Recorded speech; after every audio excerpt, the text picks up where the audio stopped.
Look at all the coming, man. Uh-oh, I think we got problems, J-Ball. And they call us cowards, but we're out here.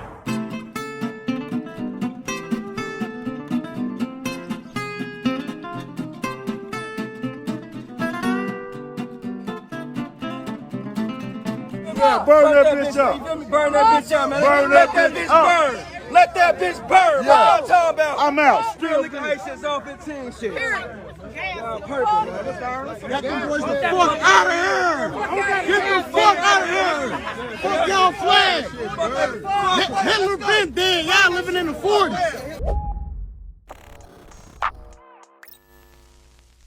And that, my friends, is how it's done. That is precisely how you respond to neo-Nazis when they show up in your town.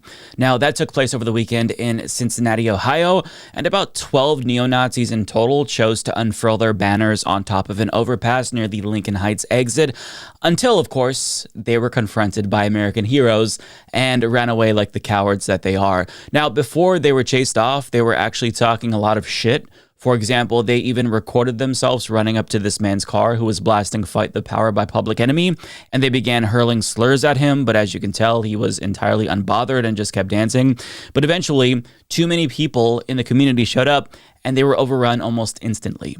And their flags, of course, were burned. Now, it wasn't just over yet, because members of the community made it clear that they weren't going to let any Nazis intimidate a single person in their community, so they then chose to exercise their Second Amendment rights, and they formed an impromptu community defense group in Lincoln Heights, and they stayed there for hours and set up effective checkpoints to track down the Nazis in the event they were still in their community. Checkpoint, they is not playing.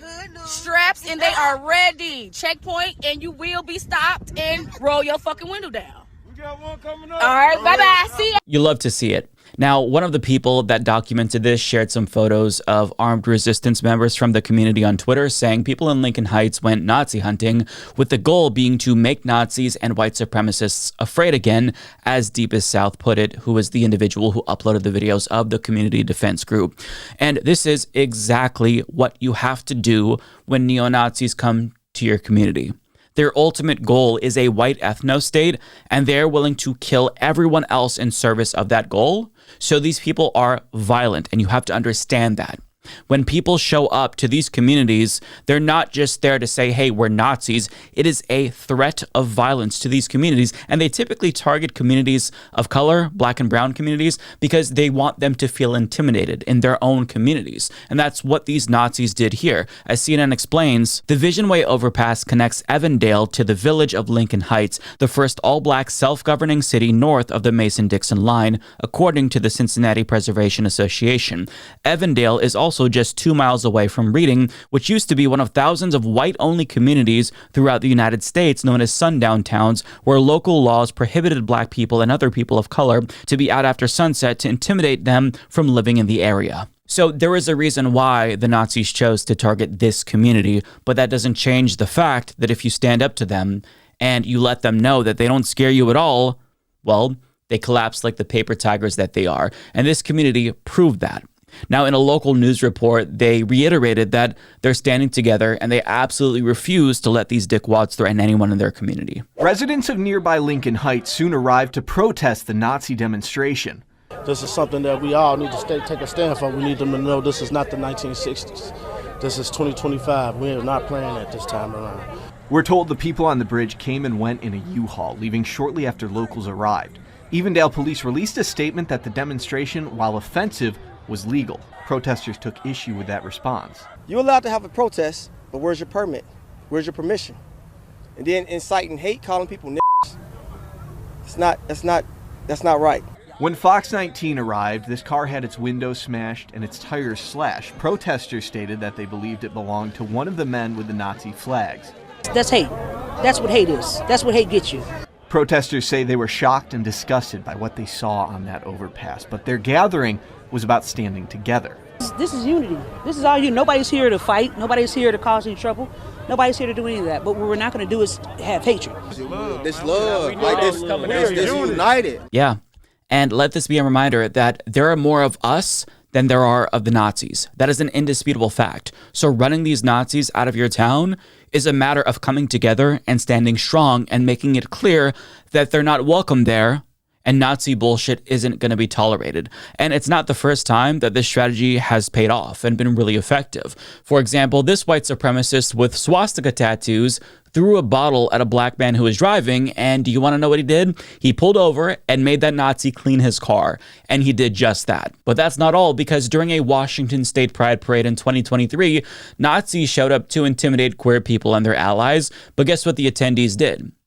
They shit on them. They challenged them to a push-up contest and won. They twerked by them, and ultimately they were driven out of Pride. I did a full video on that I'll link to down below if you want to watch that, but it's important to understand that you can never show fear in the face of fascism, because there's more of us than there are of them. Again, that is a very important fact, and it's one that they're aware of, which is why they cower in fear the second the community comes out to protect itself. But with regard to the Nazis in Cincinnati, the humiliation didn't end there, because even though they tried to hide their identities, well, Reddit sleuths quickly figured out who they were, because there was a different Nazi protest with the U-Haul last year, and they got sloppy and they took off their masks and people photographed them. So, needless to say, their little stunt did not go according to plan. But the news gets even better, because they may not be the only Nazis who are finding out after fucking around, because there's a different Nazi group called Blood Tribe, which is the one that spread the lie about Haitian migrants in Springfield, Ohio, eating cats and dogs, which was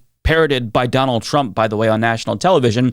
But that group is now being sued, as the New York Times reports, and they're seeking compensation for security that they had to pay after they were bombarded with harassment and even bomb threats after that neo-Nazi lie was parroted on national television. So it's nice to see residents stand up to the surge in neo-Nazi activity in Ohio, but to be clear, it's not just Ohio where this is happening. Donald Trump has emboldened Nazis and white supremacists across the country.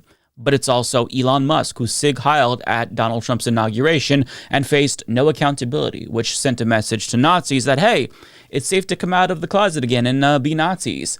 But now that that has been, I guess, normalized to an extent, it's incumbent on the rest of us to remind the Nazis what Americans think of Nazis and what our grandparents did to them a long time ago. Now, one protester at an anti-Elon Musk rally did just that. He was interviewed by Caitlin Bennett, who is a right-wing provocateur who shit herself once, and she tweeted about how much of a lunatic this guy was for being vehemently anti-Nazi, and she shared the video of his rants, and I guess that she thought that this would make him look unhinged, when in actuality, she platformed one of the most based, righteous rants ever. So, America, do your duty. Make fascists fucking afraid again. Every day is Punch a Nazi Day. So you would do that? Should the opportunity present, with a smile. With a smile, okay. Nobody plays enough Wolfenstein anymore. We need to make more good Nazis. The good Nazis are the dead ones. Who would you classify as a Nazi? Elon Musk, Matt Walsh, Donald Trump, Hegseth. Not all. So you would punch Matt Walsh in the face? Absolutely. If he walked down here, you would punch him in the face? Sure. I love the commitment. Yeah, no, we've got better shit to do than put up with this crazy, stupid, fascist shit. We did this 80 years ago. The entire planet told them to fuck off. We had to kill 60 million people to do it. They can go the hell away. We've got better stuff to do. All right, you want it. So your sign says there are no illegal humans. Correct. But you would punch people that are humans in this country. Sure. Damn. Listen, I've got to say that I genuinely love that she thought that that would somehow make him look bad. It would make the left look unhinged when everybody was cheering him on, because what he said there was absolutely correct. I mean, listen, one other thing to look out for are the people online who feign offense when you say something bad about Nazis, or if you share a GIF of Indiana Jones punching a Nazi in the face. If they respond by saying something like, oh, look at the tolerant left, they're inadvertently revealing to you that they're Nazis. I don't care if you're sympathetic towards Nazis or you're a Nazi yourself. It's a distinction without a difference. They are telling you they are Nazis. So pay close attention to that. And listen, given the threat that they pose, it's important to remind people that they have to be resisted as a matter of self-defense, because they literally want to murder millions of people, and they did that before. So we have to respond accordingly. We don't just respond to this violent threat by debating them in the marketplace of ideas or talking about whether or not genocide against all non-whites is acceptable. No, you respond adequately. You bully them. You make them social pariahs again. You shame them. You influence them to do what their leader Hitler did to himself.